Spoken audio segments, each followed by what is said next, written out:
নিরাপত্তা দেওয়ার জন্য অ্যাকর্ডিং আমাদের কথা অনুযায়ী ওসি সাহেব আমাদেরকে নিয়ে গেছেন। আমরা শুনতে পাই কালকে রাতে সদর এসডিএম সাহেবের আদেশ মূলে আমাদের পিসিএর যেই মেইন গেট এবং 2-3টা রুম কিছু দুষ্কৃতিকারীরা খুলেছে। কাজেই আমরা দেখতে এসেছি ফিজিক্যালি, যেহেতু আমি এখনও ওই সংস্থার সেক্রেটারি, আমি দেখতে এসেছি আমাদের যে বিল্ডিং এবং আমাদের যে অফিস প্রিমাইসেস কারা কারা দখল করে রেখেছে এবং কি অবস্থায় আছে। কারণ আমরা বিগত 19 তারিখ যখন আমরা মিটিং করতে আসি, কিছু দুষ্কৃতিকারী দ্বারা আমরা বাধাপ্রাপ্ত হই, যেটা আজকে আপনারা স্বচক্ষে দেখলেন। আমাদের মাননীয় সহসভাপতি টিবির চন্দ্রকে ফিজিক্যালি অ্যাসাল্ট করা হয়েছে এবং আমি সহ আমাদের যারা অ্যাপেক্স বোর্ডের মেম্বার আছে সবাইকেই ফিজিক্যালি এবং মেন্টালি হ্যারাস করা হয়েছে।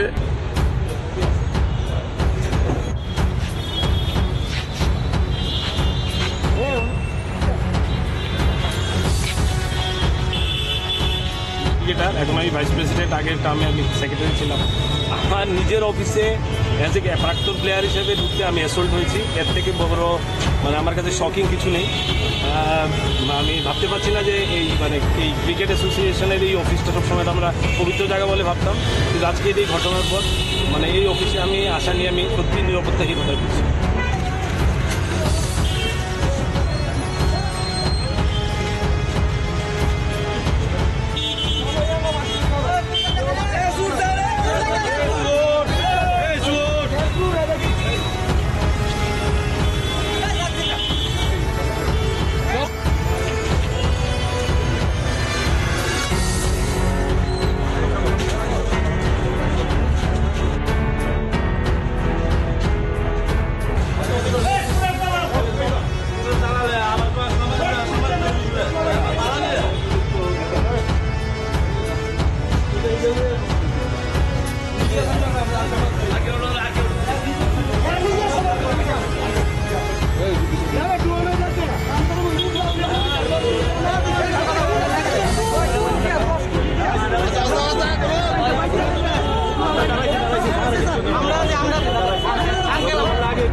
বর্তমান সেক্রেটারি রয়েছে, তাদের প্রতি আপনার কি অফিসে আসতে পারবে না?